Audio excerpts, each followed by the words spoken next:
Assalamu alaykum, hörmətli görürmənlər. Eynek programımız hoş geldiniz. Neçəkas hoş geldiniz. Rahmat. Bu hafta hamda oldun nima sizlarga o'xshamaydigan yangicha bir tema to'g'risida suhbat olib keldik.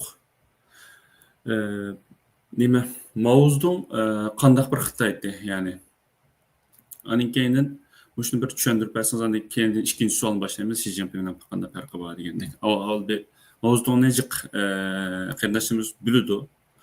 Xitoy hozirgi davlatni qurgan, aning keyin deymiz. Shuni bir az qisqa to'xtalib o'tamiz. Buldu. Mavzudun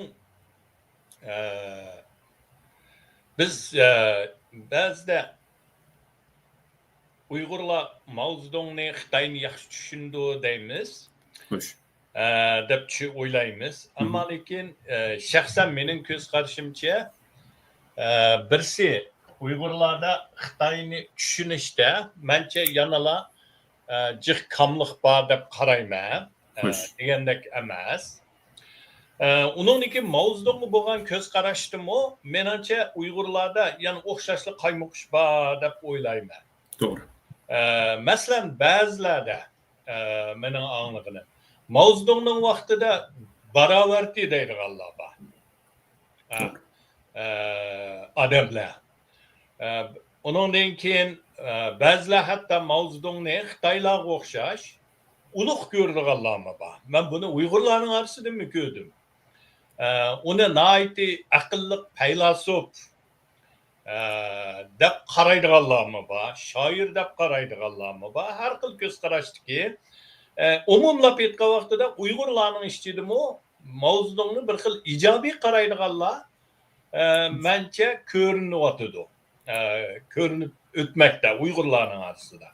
Ham shaxsan meningki va xalqaroninki meningcha zo'r bir turkumdagi insonlarning va tadqiqotchi olimlarning ko'z qarashida mavzudun birinchi qonxo'r jallod. Qonxo'r jallod. Rahimsiz zo'migar. Zo'ravon. Rahimsiz zo'ravon.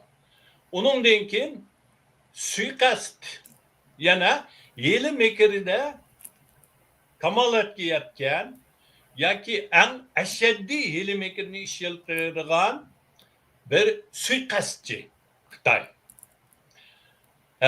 Xalqaroninki mushu diktator yoki totalitarian deydi inglizchada. O'sha hokimiyatni tadqiq qiluvchi olimlarning ko'z qarashida ham statistikalarga asoslanganda mavzudun 20-asrdagi 3 cho'ng qonxo'r jallodninki birinchisi. Yana bu uchchi Hitler, Stalin, Mavzudun bo'lsa, bu uchchininki birinchisi ancha qadam qirgan Mavzudun. Yana Hitlerni Holocaust degan nom bilan masalan Yahudilardan 6 million adam qirgan. 6 million Yahudini qirgan. Uni endi qirg'inchilik urush maydonida emas, qirg'inchilik qilib borganda. Shuning 6 million deb qaraydi. Stalin bo'lsa 11 millionga yaqin Rusninki o'zining odamlarini qirgan. Yana shu Bolshevik partiyasininki hattoki shu rahbarlarining Lenin bilan birga inqilobni boshlaganlarninki. Yana 11 millionga yaqin. Mavzudun 60 million odamni qirgan. Hozirgi mushu Xitoy mutaxassislarining o'zining statistics bo'yicha 60 million odamni. Shu 49dan Mavzudun 76-yili o'lgicha bu oraliqda 60 million Xitoy Zulümünki Xitay ve Xitay işgal edip Uygur, Tibet, Kongo, Katarlı, Halk'ın Irak'ın 60 bin adet kurdu. Bunun içinde biz biliyoruz. Hangi destekçi hakimiyette aganlıkın olduğu 49. 10. ayının biri Aka avazınız biraz kesilip kelyapti. Yaqin. hem de diyor. Amsal yaxshi. Yani hakimiyette agandan keyin 49'dan başla aldı bilen eksil inkılapçılarını bastırır. Bizim vatanda bolsa yerlik milletçilerine karşı kuruş degandek. Onun kendinden senfen ufanday koy. Yana şüket tarihçi, beş tarihçi, onun içinde Karakoruluk, Vazdan Kasmak, Ubur degen namlar. Bunun kendinden sosyalizm talim terbiyesi. Bunun kendinden arlıklı yerlik ıslahati, yer ıslahati deydi o. Bula hemisi bizim vatanımız oktaş gibi verildi. Onun da keyin omçuluğa karşı duruş, onun ulunuqla medeniyet inkılabı, şunun bilen okutmay kırgınçılık oldu. Bu aralıkta Mao Zedong'unki 50 bin yıllarının ahırsındaki bagan sekrep hareket ediş, yani daha yönetim gibi. Doğru. Sekrep hareket ediş. Onun da mesela şu Xi Jinping'de tituludur. Şu vaktidə Mao Zedong'un şuarı Kavyin gelmeydi. Engeliyedin içi Amerika'da güç söyledi. Yani bir yerde milli kirimde devlet. Şunun bilen Polat'ınkini aşırı şükür, bu ilgi kazanlarını açtı. Polat tavlaydı, oğlulardı. Bunun ilgi bu Polat tavlaşlar, Beyhan'dan takip üyedeki, ailedeki adamların hepsi otur mektep, başlangıçları takip, âli mektepte ders tohtab, bunu işe geldi gider. En ahırsında 59. yılın tege vaktida açlık. Çünkü hemmeden bu şu hizmetlerle bulup elektrikte, yıkancılıkta işleydiği adam yok. Şunun bilen 59'dan başka açıkçılık yüz verdi bu aralıkta. Bu açıkçılıkta ölgen adam bazıları hazır şu 6 milyonun 20 şu vakti açıkçılık ölgenler. Hatta bazıları bunun da mecihte. Ameliyatta hesaplarında o 60 milyon mecihte. Şununla Mao Zedong bu tam kurdu. Üç gün tam kurunun ki birinci orunda durdu. Bunun biz Uygurları iktiyage zulümü birincisi bunun cumhuriyetini Stalin bilen birleşti Mao Zedong. Yine Hilarep'te 11. ayının 13'ü biz Şarkı Türkistan Türkiye Cumhuriyeti'nin ki kurulğanlığını şu gününü tebrikleyin. Ama şimdi Cumhuriyet 49. yılı geçirtiyor. Ahirsi Ahmet Efendi'nin ki atılmış Rostom ayrılan vakasıyla bu işi bilen bu Cumhuriyet Mao Zedong'un ki bulgu ettiğidir. Şu vaktidə hazır ki Paşavan'ın kulaklarında Stalin Mao Zedong'u hoş kılış, hem Mao Zedong'u özünün yeni geliş, Mao Zedong'la yeni geldikçe Stalin'i hem bizimki dadimiz, hem bizimki dahimiz, hem bizimki sosyalizm tüm devletlerinki bir tutar hata sen. Bunun için ne mi desem biz Tayland'da malımız diğerlik Stalin bir yerde kaydı işini Bunun bilen bizni bu kurban kılıp Mao Zedong'u tokat veriyor. Bu birincisi. Cumhuriyetimizde Mao Zedong şu iyiligerlikler iyi var. Bunun deyince ilk olan deyince yerli milletçilere karşı edilen bu namla bilen bu yıkılıp geçen mana Cumhuriyetni soğutmagan hem bu siklik etken emeldarlarının yardımı bilen bu yerdeki bu hainlikte Sovyet'in hainliğine hem Xitayninki bu yerde fırsatın kaynaklarını karıştıran uygulamayı bu vakitte yetilgen devlet erbapları, siyasileri, bulanı hepsini yerli devletleri takip edilen bulanı hepsini kırıp bu kırgınçılıkta şunu olan birinci hükümdeki bütün siyasilerimiz ölüp gidiyor. O birincisi. Bunun kendi Bozdu, Medeniyetin İnkılabı'ndaki bu fırsatın faydını Uygur'un yüzünü, Uygur'un medeniyetini, Uygur'un itikadını bunu tepsende kıldı. Mesela günün içinde biz görüvattan Şarkı Türkistan'daki Beçlani Çıkış. çıkış, Sarapkana bazı yerlerde öbürünü sağlar. Amumi. Boşuk kılmışlarının ki hemmisi Medeniyet İnkılabı'nda Mavzun'un siyasetiyle yanı itibaren. Ben üzerime yazdım. Kuş. Benim rahmetlik Uğan, ben adede Uğan, Uğan bir meclisin imamı. Mesela şu olayda. Mahallenin. Ama ben çoğulup azırak bir vaktinde karsam o eşiyor.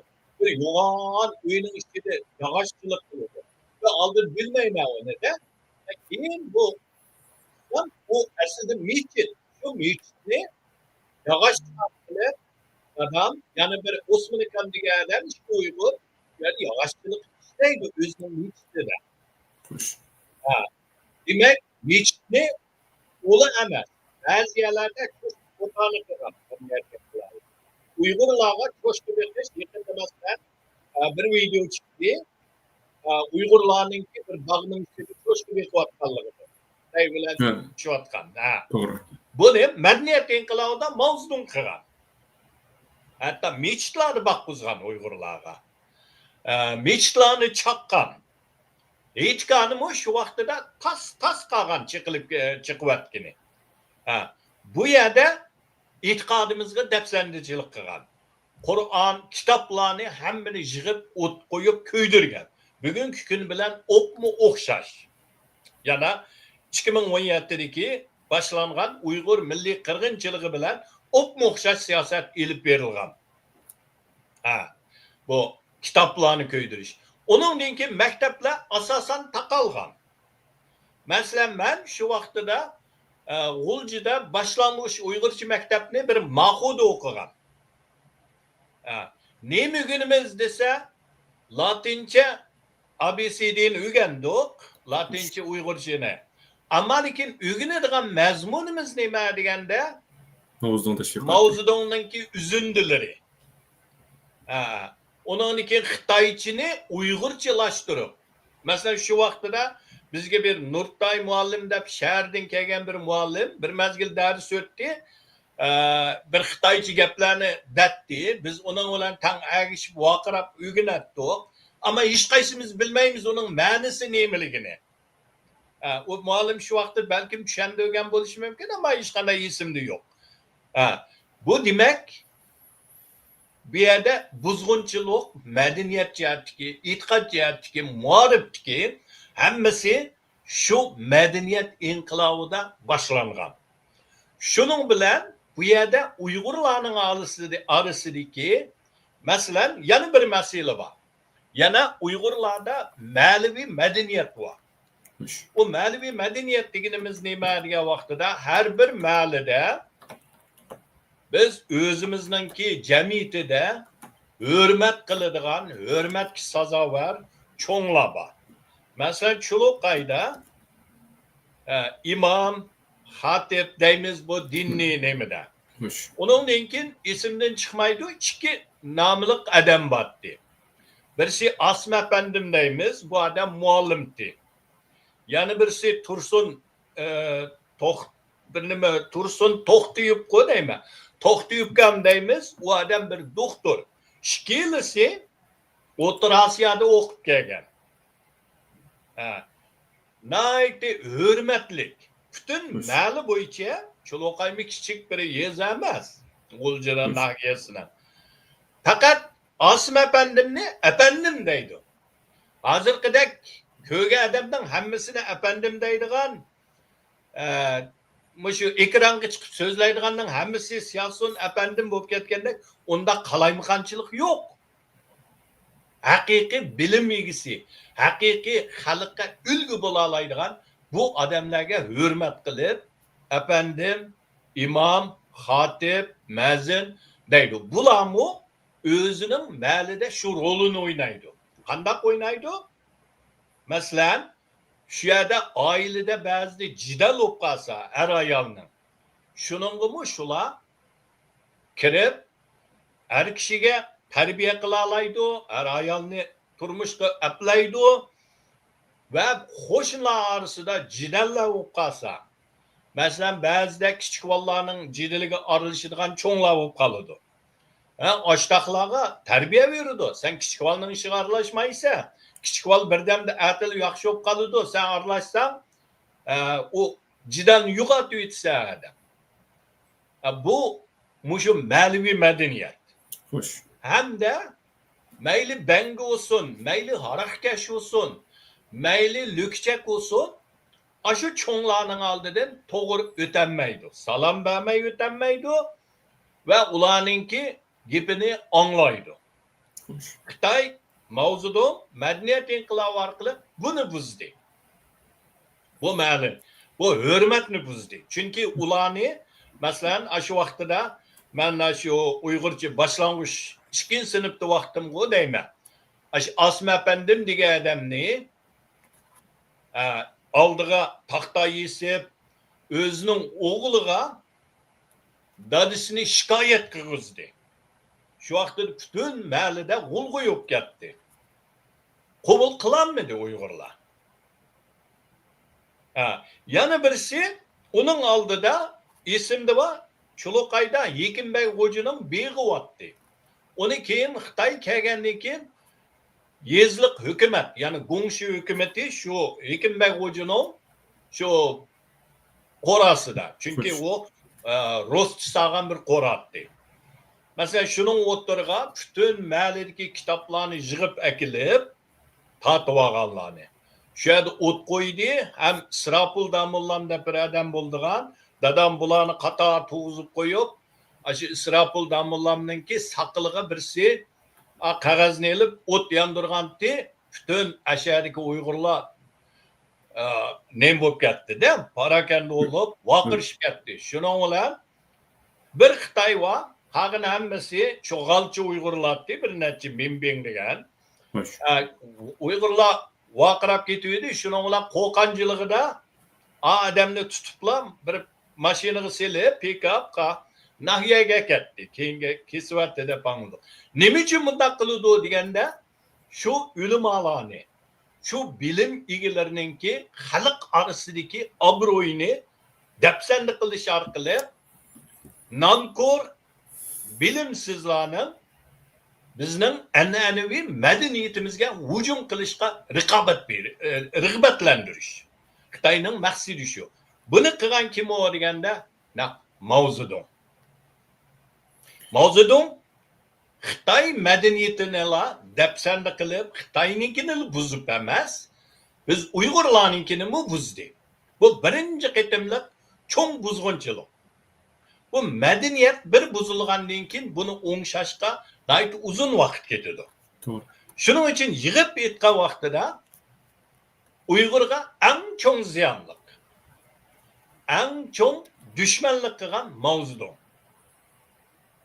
Onundan keyin bu Mao Zedong'ninki yazgan eserleri to'g'riliq. Buningga to'xtalib o'tish lozim deb qarayman. Buningga yazgan eserleri, bo'libmi she'rlari. Buningga hozir ko'z qarash o'xshash emas. Masalan, ba'zi eserlarini mayli yangandan tatip olsun. Yoki keyingi Xitoy hokimiyat qurilgandan keyin kommunist.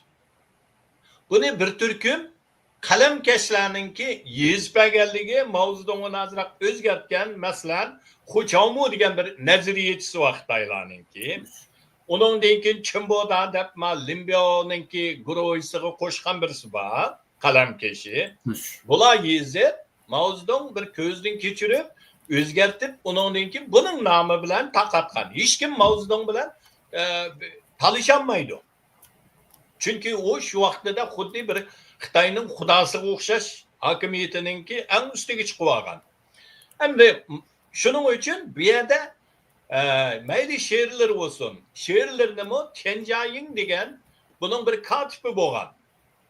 Bu katibi oxirgi 50 nechinchilari o'zini esib o'ldirib oldi. Bu katibi bu she'rni yoza oladigan birisi. Shuning ba'zi she'rlarini Mao Zedongninkini shu yezib bergan bo'lishi mumkin degan hozir farazmi bor. Chunki isbotmi bor buningda. Endi Mao Zedongninki shaxsiy nemisi kelganda nayt qaloq odam. Mao Zedong. Qanday qaloq deymiz deganda munchiga tushmaydigan, tishini yumaydigan. Bu oxirsi bo'libmi hayotining oxirisiga kelganda suv o'zidi ekan, ammo munchiga tushmaydi. Qanday qildi deganda shu xizmatchilari, ayollar, yosh qizlar dumbisini ho'l lo'ngi bilan, issiq ho'l lo'ngi bilan etib qo'ydi ekan badanni. Shu munchiga tushganga eslab. Tishini yumaydi ekan, uningdan keyin ichib qo'yib qo'ygan muzdek choy bilan og'zini chaqatla, bu eng yaxshi deydigan. Bu Xitoylarniki qaloq bir ko'z qarash. Uningdan keyin Mao Zedongninki yana bir shaxsiy turmushidagisi nayti razil inson bu. Razillikda yeniga kelgan ayol kishi bo'lamdi, qizvoli bo'lamdi, yosh yoki sabdoshlarining ayoli bo'lamdi.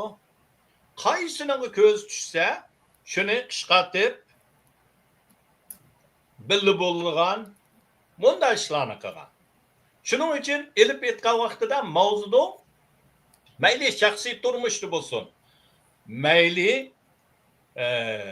uning siyosiy hayotida bo'lsin, bu bir fursatparast. Masalan, Mao Zedongninki hayotida qaraydigan bo'lsak, mening Uyg'urlarga tavsiya qildiganim 2 kitob bor.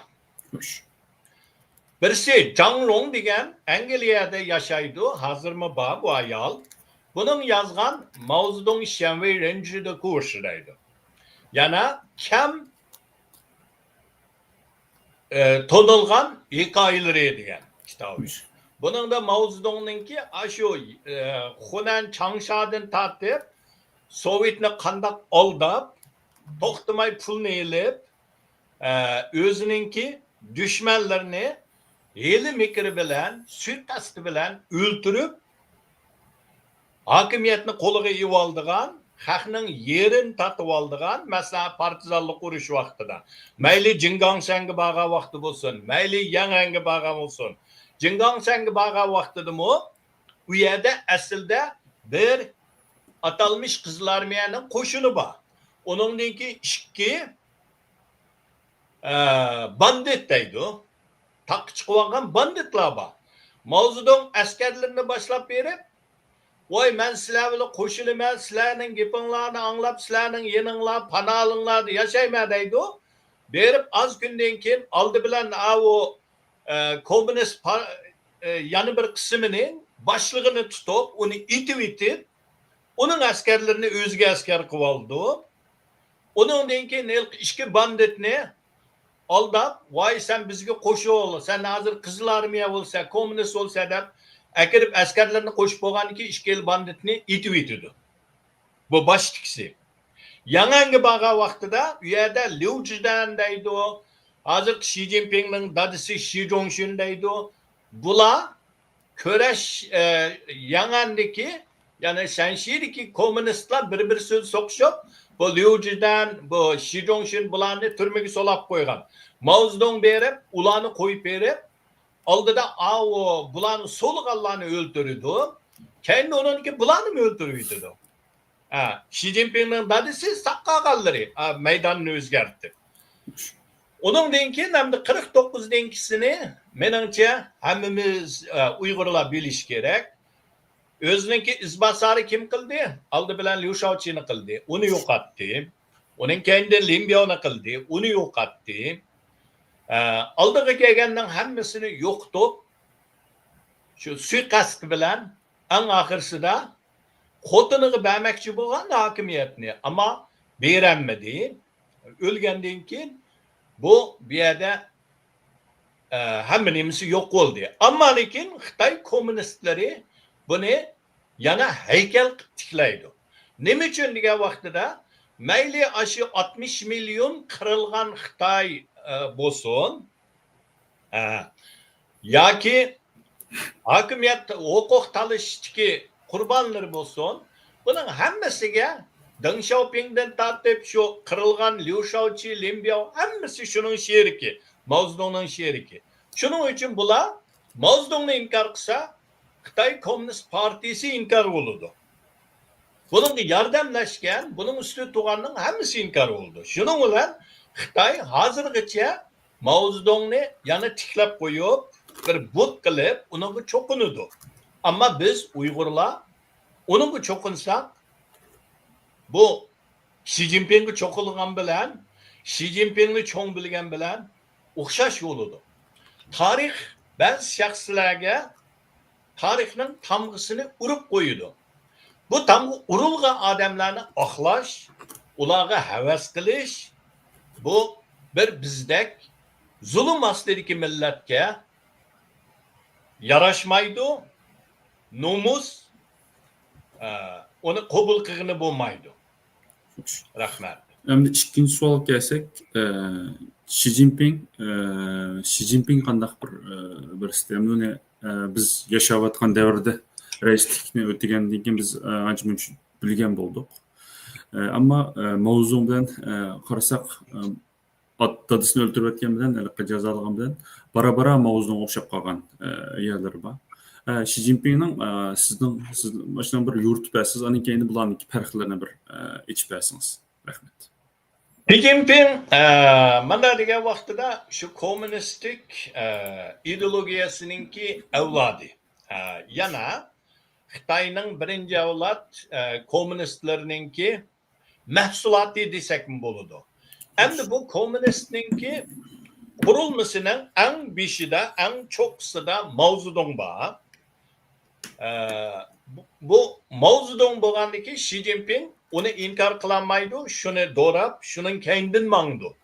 Garchi dadisini jazolagan, mayli u shu yangi vaqtida, keyinida madaniyat inqilobi bo'lsin, Xi Jinpingning dadisi jiq zulmlarga uchragan. Bo'libmi madaniyat inqilobida oilasi vayron bo'lgan. Lekin Xi Jinping Mao Zedongni yana taxtiga chiqarib qo'yib, bunda degan vaqtida Budxonniki taxtning ustiga qo'yib qo'ygan Budga o'xshash kirib bunga cho'qinadi. Ammo Xi Jinpingning Mao Zedong bilan bir farqi bor. U farqi bo'lsa, Xi Jinping chatalni ko'rgan. Qanda bo'lmasin, chatalda o'qigan yangi davrni Mao Zedong qaraganda yaxshiroq tushundi deb qarayman. Chunki bu yerda Mao Zedongninki bir Xrushchevni qo'rqitayotgan yeri bor. U yeri nima deganda, shu Mao Zedong Stalin o'lgandan keyin Sovet bilan dahi talishib, Xrushchev bilan taz tirkishga boshlagan vaqtida Xrushchev yana bunga azroq bir idiy xizmat ishilsak biz tarafda turamiz deb Jungoga keldi Xitoyga. Berib Mao Zedong bilan ko'rishkin bordi. Basa Mao Zedong haqavurlik qilib, suv üzüdigan ko'lning ichida üzüb etib turib, shu yerda ko'rishdi. Xrushchev teshida, Mao Zedong suv ko'lning ichida. Xrushchev ko'lning bo'yida o'ltirib, Mao Zedong bilan paranglashdi. Shu yerda Xrushchev deydi-da, aslimisi bor. Xrushchev deydi, bu Amerika kapitalizm bek taraqqiy qilib ketdi. Hozir bularda atom qoral bor. Gerçi bizde mi atom qoral bor bo'lgan bilan, ammo urush yo'q qolsa, ko'p sondagi xalq fuqarolar o'lib ketadi. Bu atom degan bir ofat, bu atom bomba. Deganda Mao Zedong nima deb javob berdi ekan qo'rishib qolsa, ya qo'rqmaymiz. Agar siz xohlasangiz Amerikani biz chichangishib bizga Jungoga kirsin, kirsa biz chekinimiz. Ondan keyin siz atomni mushu Xitoyga tashlang bizga. O vaqtida Xitoyning nopsi nima deymiz uni 6 billion yo'q. Ha. 600 milyon. 600 milyon. 600 milyon. 300 milyon ölüp geçse Xitoy, yani 300 milyon Xitoy bor. Bundan xotirjam bo'ling. Biz 300 milyon Xitoyni qurban qilib, Amerikani yengib olsak, bo'ldi kapitalizmni degandan keyin Xrushchev qaytib berib, Sovetga siyosiy bürosida deydi bu odamga gap ishilmaydigan sarang. 300 milyon odamni qurban qilma deydi o deb. Endi bu yerdagi bu Mao Zedong bilan Xi Jinping o'xshamaydi. Chunki bu hozirgi zaman urushining qanday bo'lganligini nihoyatda yaxshi ko'rdi Xi Jinping. Shunga nihoyatda ehtiyotchan. Mao Zedong o'xshash shunda tavakkulchi emas. Tavakkulchi emas. Bu bir tarafi. Yana bir tarafi Mao Zedong qanday bo'lmasin Xitoyningki muarif sistemasida yana an'anaviy muarifida tarbiyalangan Xitoy. Yana o hayotida eng yaxshi ko'rdigini Zizhi Tongjian degan Xitoyningki tarixiy dasturi. Yana idora Zizhi Tongjian degan idora qiluvchilarningki ayniga degan gap bo'ldi endi. Yani demakchi o'g'ini bir savoq oladigan idora qiluvchilarni. Yani podshohlarga tajriba savoq o'rgatadigan, amaliyot tajriba savoq emas, ilm fikr o'rgatadigan kitob. Bularni yaxshi o'qigan. Mening bilishimcha Xi Jinping an'anaviy Xitoy muarifida yo'q. Hozirgi zaman Xitoy muarifini mo yerim yoqa. Shuningga buningki Xitoy an'anasida yoki tarixiy an'analarda cho'nqur narsa yo'q, bilimi yo'q. Mana bir Xitoy ziyolisining deb berishicha Xi Jinpingning eng jiq o'qigan kitobi 3-imperiyaningki gullanishi va yemirilishi degan William Shar degan odamning yozgan Nazi Germaniyaningki bu kitobi. Endi Xi Jinping Mao Zedongga o'xshamdi deganda mencha o'xshamaydi. O'xshamaydi. Birsi Xitoy, hozirgi Xitoy davlatimi Mao Zedongning vaqtidagi Xitoy davlatiga o'xshamaydi. Ammo vahshiylikda, rahimsizlikda, vasıtallımaslıkta, qirg'inchilikda vasıtallamaydigan, meningcha qurban qilishdimi xalqini vasıta tanlabmi ketmaydi va uningdanmi ishkilanmaydigan bu jihatlarda nayta o'xshab ketadi. Shuningga bizning vatanimizda milliy qirg'inchilik bor deb butun hozir shu Mao Zedongning madaniyat inqilobidagi ishlatgan hamma ilm fikrlarini ishlatyotidi. Ammo bir farqi bu bo'lsa Xi Jinping jiqaraq men Stalinga o'xshaydi deyman. Chunki Stalin nihoyatda rahimsiz, bir xil gumonxo'r. Bu yenidagi odamlarga Mao Zedong birini tatib, birini yo'qotdi. Shuningda uning Mao Zedongning masalan o asrida 4 tomisining birinchi maqolasi Xitoydagi har bir sinflarning analizi degan maqolasi esimda xatolashmasam. Shuning 5 yil deydi, kim bizning dushmanimiz, kim bizningki do'stimiz, bu inqilobning eng xalqlik masalasi deydi. Liu Shaoqin'i yo'qotish uchun Deng Xiaopingni yeniga tortdi, Limbioni yeniga tortdi.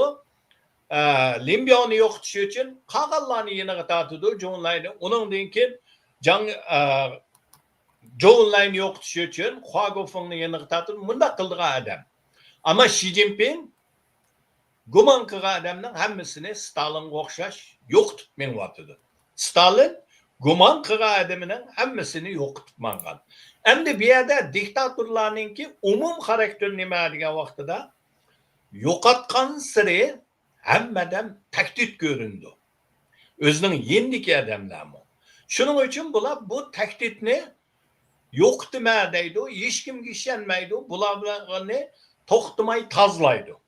Shuning bu tozlash bilan biz ko'rayotganimiz hozirgi ig'vo siyosiy ig'vo gaplarningki jiqib ketishidagi naq mushu masala. Bu faqat o tozlash gumonxo'rlikningki, bu tozlash ta ya bu odam bir suiqasdga uchirgicha, ammo bu xil ehtimol bana tuvan. Ya bo'lmasa bu odam shu o'z ajali bilan o'lgicha yenidagi odamlarni shu to'xtamay tozlaydi. Shunga umum jihatni aytganda men Xi Jinpingni Stalinga yaqinroq deb qarayman. Ammo Mao Zedongga oshima deydi. Mao Zedongni. Qaysi jihatlarda oshima deydi deganda Xitoy davlatini kuchlantirish, Xitoy davlatidagi qudratini oshirish, masalan ziminni kengaytirish, buningda Mao Zedongdan oshima deydi. Shuningga Xi Jinping Tayvanga hujum qilishi cho'qim u. Ammo qachondiki masala. Hozir O'rta Osiyoga qo'lini tiqyapti. Bu taraf orqali hatto Yevropaga ta'sir ko'rsatmoqchi. Buningda Stalinga nayt o'xshaydi. Stalinmi o'z vaqtida Sovetninki doirasini kengaytma deb mayaqda Xitoyga qo'l tiqqan bo'lsa, oyoqda G'arbiy Yevropaga Sharqiy Yevropaga qo'l tiqqan, eng oxirsida Sharqiy Yevropani asosan Sovetninki bir qismi qilib olgan. Varshava kelishimi orqali. Shuningga Xi Jinpingni men jiqaraq Stalinga o'xshatdim. Mao Zedongga qaraganda. Xo'sh. Nəhayət yaxşı bir nim oldu, oxşuş oldu bu fərqlərini roşan ifadəlab berdiniz. Hem de en axırda Mao aldığımızda ötküzülgen Xi Jinping bilen Trump'ninki görüş yani kendin diyendek. Şu ayaqlaşqan boldu. Bu yerda nimeler hep berildi ve cıq nəzəriyyəçilər depdi. Amerikanınki bu yerda bekrak ziyan tatqanlıqı, fitoqanlıqı mesela deydi. Dər qitim deydi, bajni yuqur götürmə, yoki nim qılman deb turib, Trump davamlı qılıqı. Bəzide düşəngil olmayı deb qaraydı Trumpni. Şuna oxşaş mesela birsin urman desək, olmasa umutdığım olmaydıqanlığı işəngəndək. Xitay mı bundan qoxmaydıqan bo'lib qoldi. Hem de bu yerda mesela Amerika'nı bekrak bir yerde yenildi deb qarayotgan. Bu sizin göz qarşınız qanday buni qarta? Shaxsan mening ko'z qarashimcha Amerika yenildi emas, ammo ma'lum darajada yo'l qo'ydi Xitoyga. Yo'l qo'yishdagi sabab hozir birsi, shu oldin aytdim dedik, kam uchraydigan elementlar, ya'ni yer sharida kam uchraydigan elementlar bu Amerika'nın harbiy sanat, hattoki mashinalarningki chip, ya'ni hozirgi mashinalar jiq uskunlar hamda elektro bilan mangdi, masalan bizni xarita u bo'ladi. Mushularga ishlatadigan, kompyuterningki ishlatadigan hamma nemasi mushu yer sharida oz uchraydigan, kam uchraydigan elementlar orqali ishlab chiqarilgan. Shuning uchun buni hozir Xitoy butunlay monopol qilib olgan.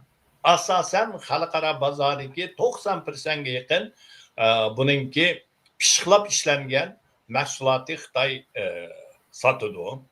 Amerikamiz setib oldi. Shuningga hozir agar Xitoy bilan qattiq tirikishsa, hatto Amerikaning mashin sanoati, qurol yarog' sanoatlari hammasi yerim palashalarga tushib qolish ehtimoli cho'ng. Shuning uchun Amerika buning oldini olish uchun, buningdan o'zini qo'g'dash uchun yo'l qo'yishga majbur bo'ldi. Bu birisi. Ikkinchisi, Trump efendimninki bu tamojna baj bu siyosatlari Amerikada mal bahosininki o'rilishiga sabab bo'ldi. Shuning uchun iqtisod hozir Amerikada hamda ba'zi yaxshilayapti deydi, ammo yaxshi emas Amerikaninki. Hatto mutaxassislar deydi, recession deydi, yana to'xtab qoldi. Aql chekinyapti. Bunda bir ahvolda Trump efendim mushuni Xitoy bilan bir kelishim tuzib olishga oldirab qoldi. Bu oldirashlik bilan shuningga Xitoyga yo'l qo'ymay, boshqa yo'l qolmagandek. Shuning uchun biz qarasak, natijik kelishimlarga ma'qul dedi. Bajni yana o'stamay tushadi Xitoyga. Ba'zi bajlarni ivatdi. Masalan, fentanyl to'g'riliq 10% baj vatdi. Uni yo'qotdi. Chunki Xitoy va'da beribdi.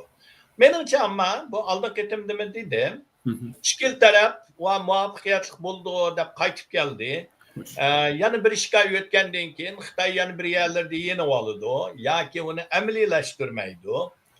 Shuning bilan yana bironki shu koni hamon qaytib koni muqamni yana boshlaydi. Yana shu tamojna bajni qo'yma deydi. Ammo lekin mushu kam uchraydigan yer sharida ilment masalasini hal qilmoqchi. Amerikaning iqtisodiy bir qadar yaxshilanib mangmoqchi bu masalalar hal bo'lmaydi. Ko'pdan ko'p rahmat vaqtingizni ajratib bu program qatnashmaganingizga. Endi programmamizni shu yerga yaxshilashtirsak, inshaalloh kelar qatim ko'rishib omon bo'linglar. O'zingiz salomat qoling. Ma'qul bo'ldi, xo'sh, Xudoyim omonat.